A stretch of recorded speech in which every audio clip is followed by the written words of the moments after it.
Thanks for coming in, everybody. Isn't that AC great? We're going to be shifting gears a little bit from soil health. We're going to be talking to Andy Junkin here, and his son Huck would like to introduce him. Here you go. This is Andy. He's my dad, and he helps seven farmers work better together, and his friends have Bob Caygeon. Here you go. Well done. That's his first time speaking in public, so I really appreciate that. I'm really proud of you, Huck. You guys didn't hear him wrong.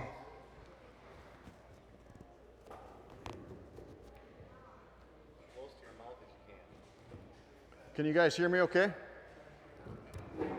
Can you guys hear me okay? Okay. You guys didn't hear him wrong. My name's Andy Junkin. I have a company called Stubborn Farm, and I help stubborn farmers work better together. And folks always find out my name of my company and what I do, and they say, who would be a sucker for punishment to deal with stubborn farmers? And I'm a 7th generation farm boy from a little town called Caygeon, Ontario, Canada. I now live here in eastern Iowa with my wife and my 3 boys. But what caused my family to be successful in farming our land up there in Caygeon was the fact that we were stubborn. What caused us to fall apart is the fact that we were stubborn with each other. My parents got divorced and we lost the farm no longer. But I still believe in the family farm. And I moved to Iowa because I'm hell-bent to turn the word stubborn from a bad thing to good thing for Iowa farmers. And I'm going to talk to you about one simple concept today, and it's the fact that stubborn can be either a good thing or a bad thing. And we need to stop being stubborn with each other, and we need to start being stubborn at the habits that make a farmer and farm family successful. Does anybody here know of a stubborn farmer? Am I speaking to the right audience? Does anybody know anybody that's stubborn? Right? We're obviously talking about the neighbors, right? We're not talking about your family. We're not talking about you, right? The thing is that 15 years ago, I started off as a mediator after my own family fell apart. And I spent 10 years, within the first 10 years, I started off by helping my friends in Western Ontario. It turned out I was pretty good at that. One thing led to another, and very quickly I was in 22 states and 5 Canadian provinces. My first 2 years of doing this, I took more guns out of a guy's suicidal hands than I had fingers. And I got a reputation for turning around the most dire situations. I was the guy that got called in from Canada when there was 2 or 3 farm succession planners went out to the farm and they couldn't fix the problem. And I was known for being really good at my job, but you know, it's one thing to get a deal brokered. 77% of farms do not have a succession plan in place. And I got called in to deal with the most dire situations. I took pride in being able to turn around the most dire situations, but that didn't mean to me that I was successful, because the way I govern myself is not in getting a deal done. It's the fact that, is a family getting together for Christmas in 10 years' time? Is a farm still going and growing in 30 years' time?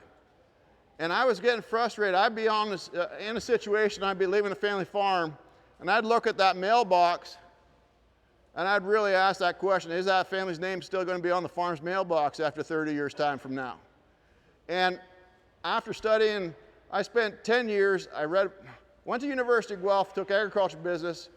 Then I started, what they taught me in university is how to learn. So I read 2 books a week on psychology and family counseling, because there's no place you can go to university to do what I do. You have to be self-taught.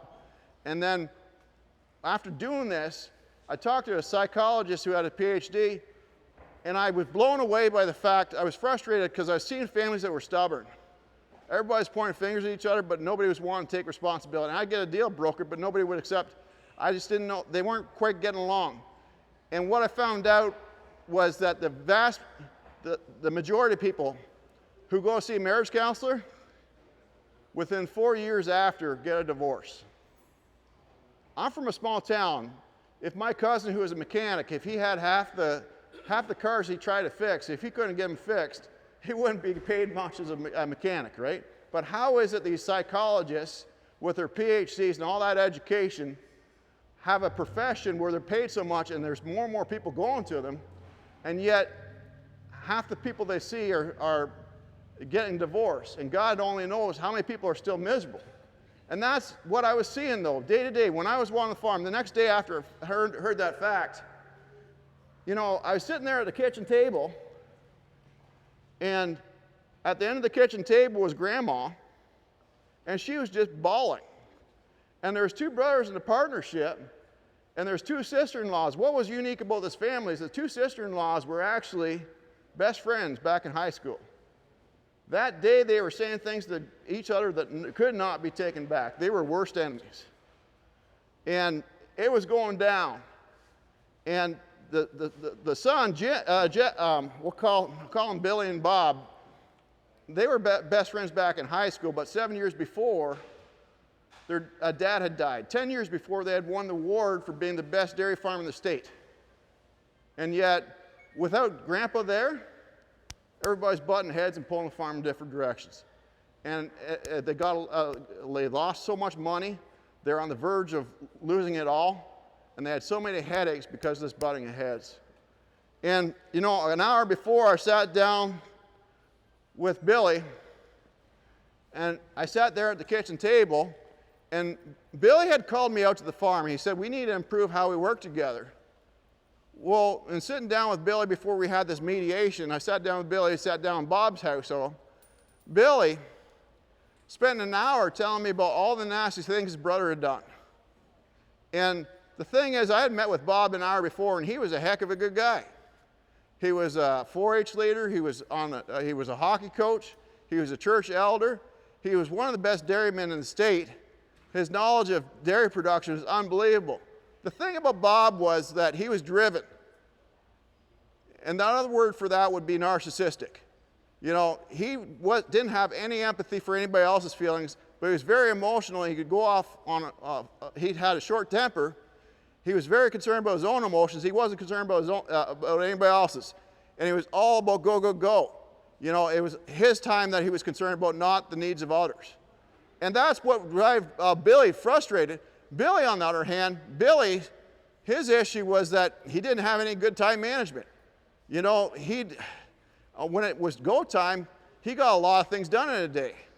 But during the off season, he'd go 12 hours and get probably about 3 hours worth of work done, and be sitting around talking to everybody and taking 2-hour lunches and these type of things.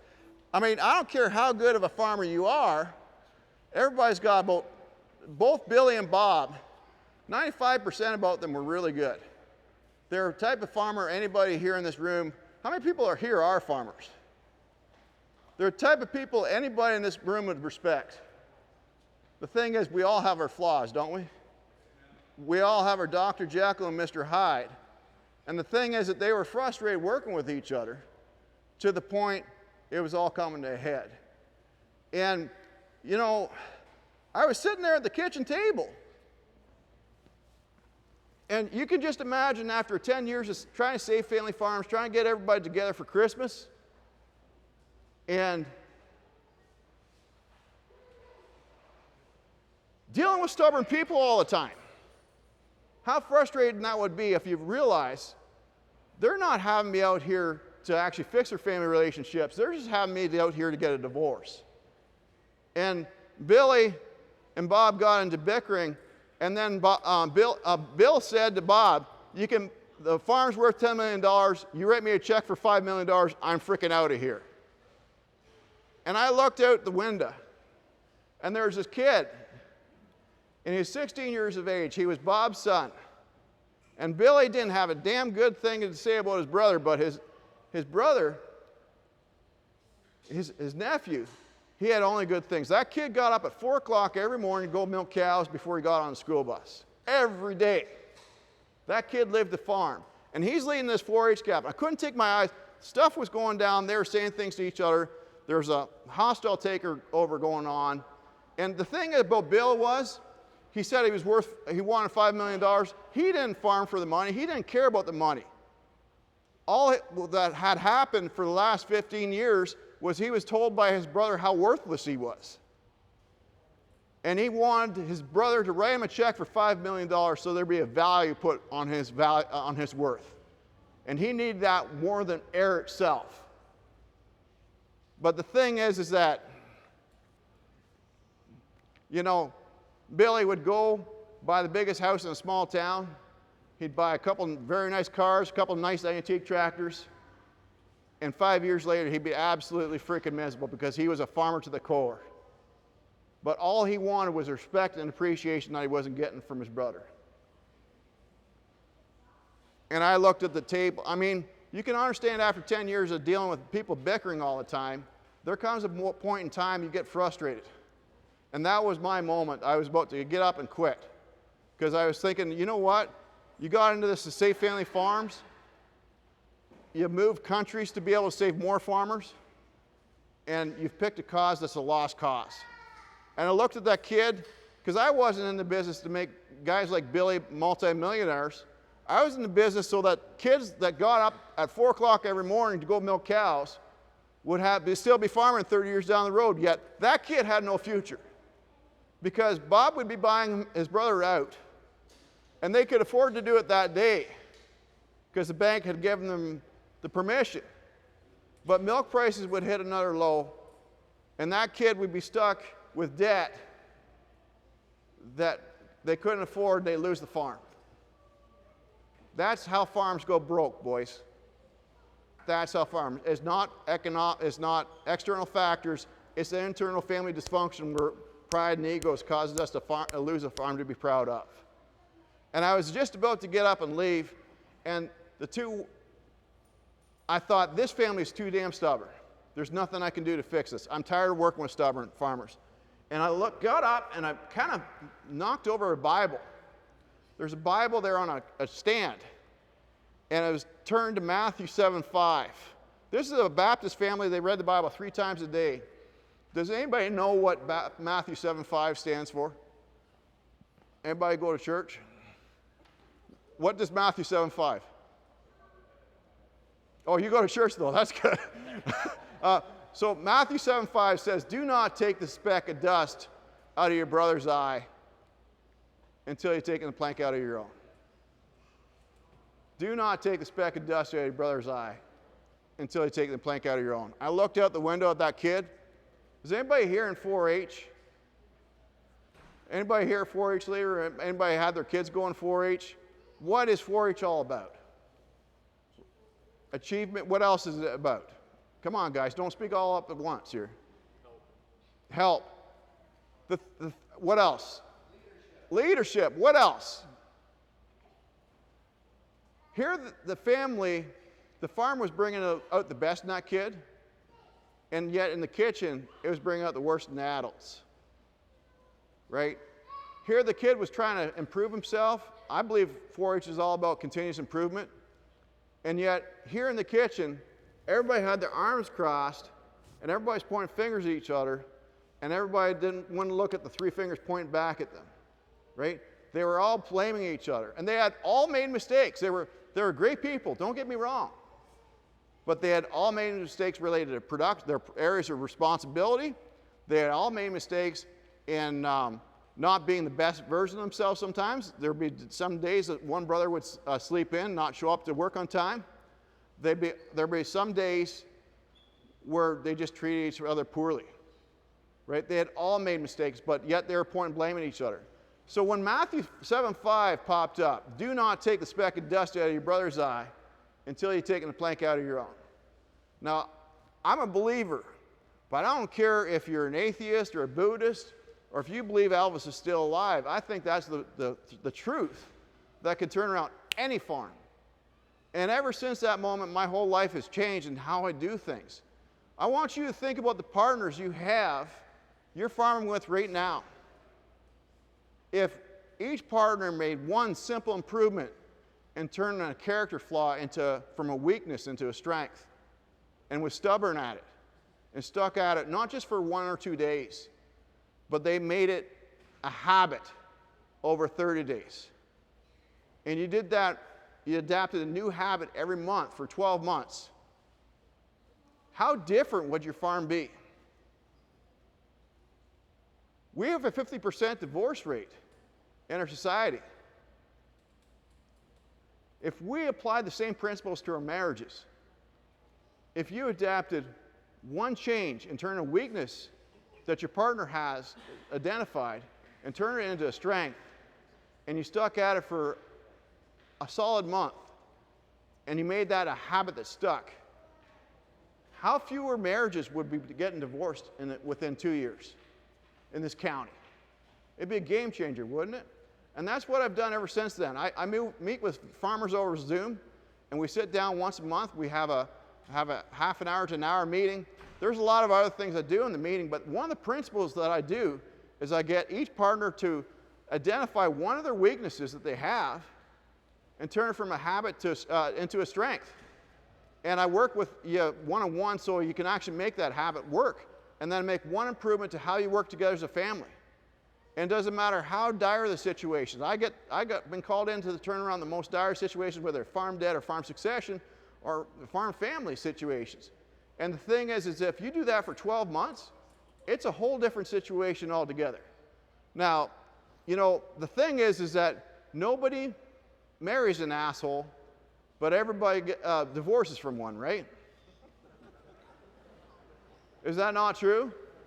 Nobody gets married expecting to get a divorce, right? And nobody goes home to farm with family expecting there's ever going to be any problems.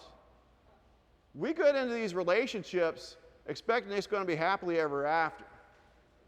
There's a 50% divorce rate in marriages in our society. God only knows how many people are miserable behind closed doors. You think about the neighbors you have in your rural community. How many kids like me, there are 70% of farms, there's a kid that wants to go home and farm. Only 12% are able to pass over grandma's farm to their grandchildren. I grew up, I'm the 7th generation farm boy from a little town called Caygeon, Ontario, Canada. Very proud of that. Everybody calls me Caygeon because I'm so damn proud of my hometown. But I always grew up thinking that I had a right to farm. I found out that it's a hard way. Nobody has a right, it's a privilege. And I became a statistic. What caused my family to be successful is the fact that we were stubborn. What caused us to fail is the fact that we were stubborn. You know, the family farm can either be heaven on earth or it can be hell on earth. It all depends on what type of stubborn you choose to be. And my word of advice, guys, is very simple. We got to stop being stubborn with each other, and we got to start being stubborn at the habits that make a farmer and a farm family successful. Thanks very much.